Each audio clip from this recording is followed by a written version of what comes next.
episode of Hero Center, we're killing each other in competitive games. Hey everyone, welcome to the show.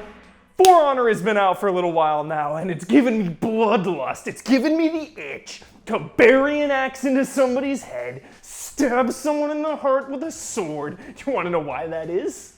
Because it's all of you watching. It's real people out there watching, bloodthirsty for glory and honor. So I enjoy queuing up against real humans like yourselves and doing battle. So it got me thinking about the thrill and the rush of competitive video games. So we're going back. We're going back to where it all started. We're going to talk about a couple key competitive games in my life. Let's dive right in. First up, where it all started, numero uno, Mortal Kombat. Don, why don't you give me a couple fatalities?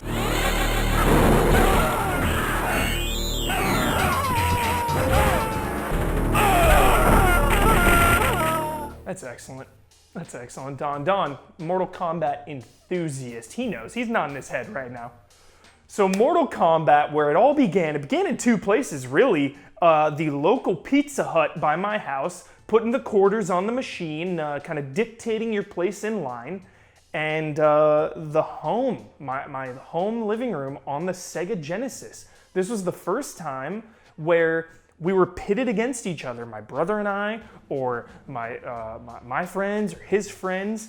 It is where we clashed and battled and dueled to the death. We weren't, teaming up together like Teenage Mutant Ninja Turtles 3, Turtles Take Manhattan, or Streets of Rage 1 or 2 or 3, or Super Mario Bros. 3. We weren't teaming up trying to beat a game together. We were trying to beat each other. And honestly, what is more humiliating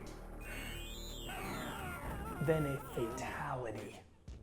Somebody not only beating you, but ripping your head off. Or ripping your heart out. It's just pure humiliation. And also though, if you win, there's nothing like that. Beating an opponent, beating a real life person, beating your brother feels better than beating the computer. Write that down.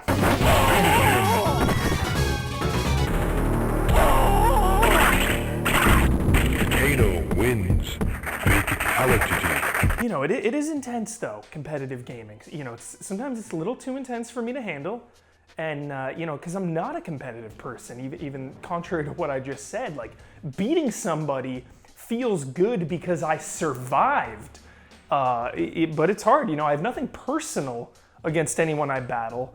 And, I do get demoralized when, somebody kills me and then taunts over your corpse, whatever game you're playing, whether it's Call of Duty and they're kneeling above your body, or, For Honor, cut your head off, do some taunt. It's demoralizing, but I still love it. Now here's the one exception to the rule, because it is personal. GoldenEye 007. Longtime viewers, I'm sure maybe you have heard this story, but I'll reiterate. GoldenEye comes out on N64, and I'm feeling good. I'm feeling confident. Confidence is key in competitive games. The second you even have this much doubt, you lose, which is why I always lose now, because I have no confidence in competitive gaming. Everyone is better. You're all freaks. You're all too good. You are the meta. So I get GoldenEye 007, and life-changing moment. I'm coming home every day, playing 10 hours a day, putting in the time. I'm challenging people at my middle school to duels, challenging them to come to my house, put their money where their mouth is, challenge me in a duel, license to kill, pistols only, facility, best of 5. It's just an absolute blast. There's all these modes. There's 2-on-2, there's license to kill. I'm getting so confident. I'm taking 3 versus 1. GoldenEye. the next evolution of my competitive gaming from 1 versus 1 fighting game to 4 players, 4 people at the same time. It was crazy back then. 4 people on the screen in the living room, all just going through this environment, battling people. Insanity. For England, James, blow them all to hell. This one is intense. This one is so intense. Strap in, buckle up, get ready. Counter-Strike. To me, a flawless video game. Pure perfection. Just a masterpiece. Counter-Strike. Just skill versus skill. No cheese. I don't want to read those comments. I don't want to read about your hate for the op, okay? Because somebody has an op, somebody has an AK. The person with the AK, if they're a professional, they will Cal-Eye strafe that, one shot, boom! Done, okay? The op rules pub games. It rules it. But if you're dueling 1v1, or if you're in a clan match, 5v5, balance. So Counter-Strike, online gaming. This was insane. My mom was concerned. She's freaking out. Do you know these people? Who are these people? Do they know where we live? Are they coming to our house right now? Yo, if you just killed that person, are they angry? Are they coming? Who are you playing with? I don't like this, Michael. I don't like this. Concerned parents, as they should be. Just playing these huge games with strangers and wow. Talk about the birthplace of internet trolling. It truly was. Counter-Strike, you go online now, just trolls forever, trolls everywhere, trolls in every corner of the internet. Counter-Strike, pub games. You kill someone and they are just cursing you out for days. It was a very hostile place, hostile conditions to play a game, to say the least. It was all about just finding your favorite server, finding where the same group of people played, and kind of just hanging out in there. I remember my brother was away at college at the time, and that's how we connected. That's how we played. We would run, counter terrorists. We would go to that bridge in Aztec, both squat down, full auto M4A1, just spray and pray all day. Just a beautiful game, Counter-Strike. And the biggest thing was it just, again, I want to reiterate, it was a place where we could all hang out together and kill each other, of course. But back then, it was so cool because whereas GoldenEye, people were coming over and we were battling each other, Counter-Strike, we could all hop on and join the same team. So it was this co-op competitive thing, rallying together. All my friends are at their own houses. It was just a magical time of gaming and just unforgettable.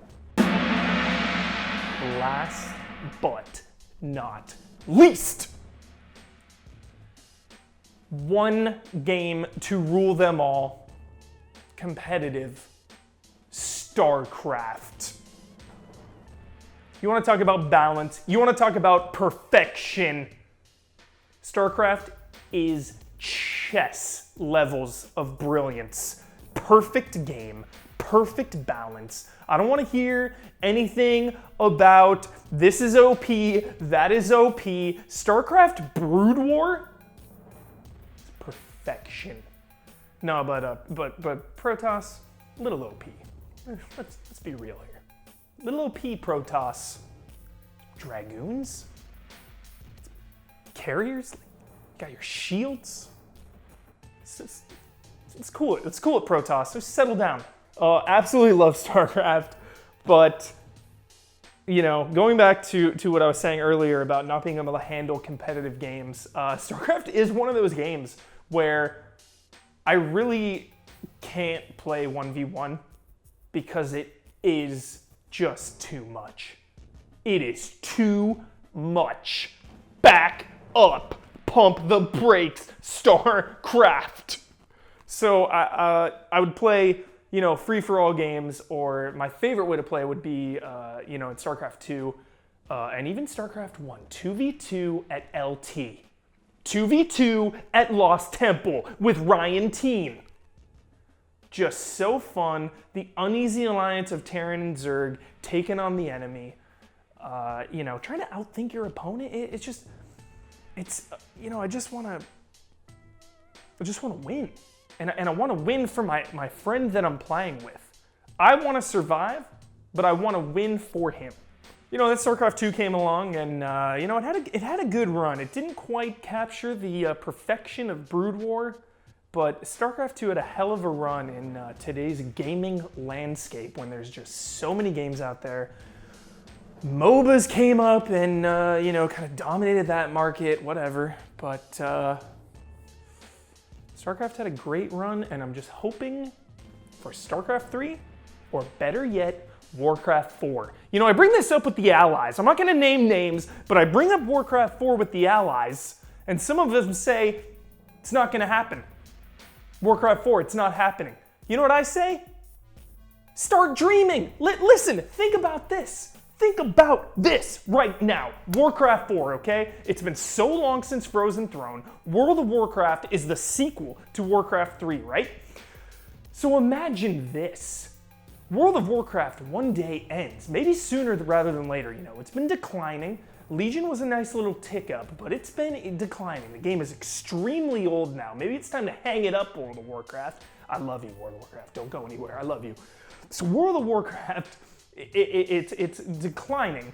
And what do you do? What do you do if you're Blizzard? You make some end epic, chaotic event, Horde vs. Alliance, one final showdown, and then you have that lead into Warcraft 4. You pick up where the events of World of Warcraft left off. Maybe you have some way to import your character. I don't know, I'm just dreaming right now. There's no harm in that. Some way to import your World of Warcraft character into Warcraft 4. Warcraft 3, it created Dota. It basically created MOBAs and hero units. With the popularity of MOBAs, let's double down on that idea.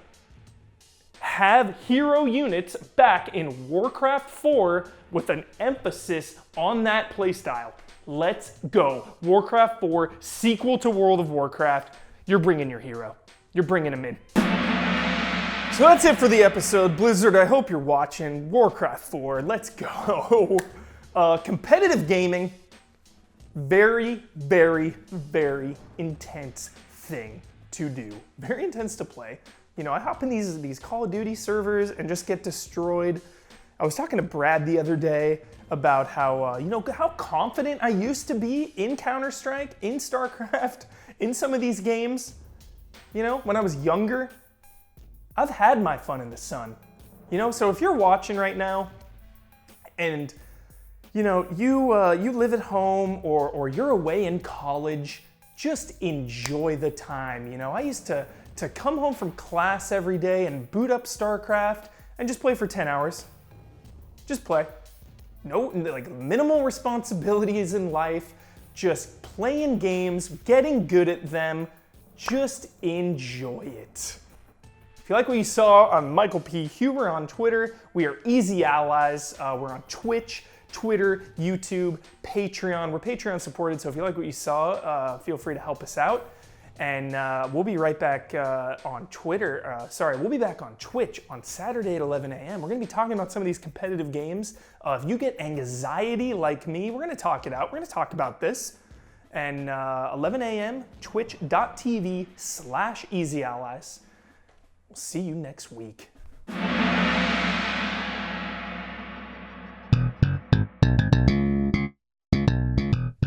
Time for the syndrome. Thinking about GoldenEye 007 made me think of James Bond. Little License to Kill with Timothy Dalton, Rogue 007, out for vengeance, off the grid, rogue agent. If you haven't seen that one, check it out.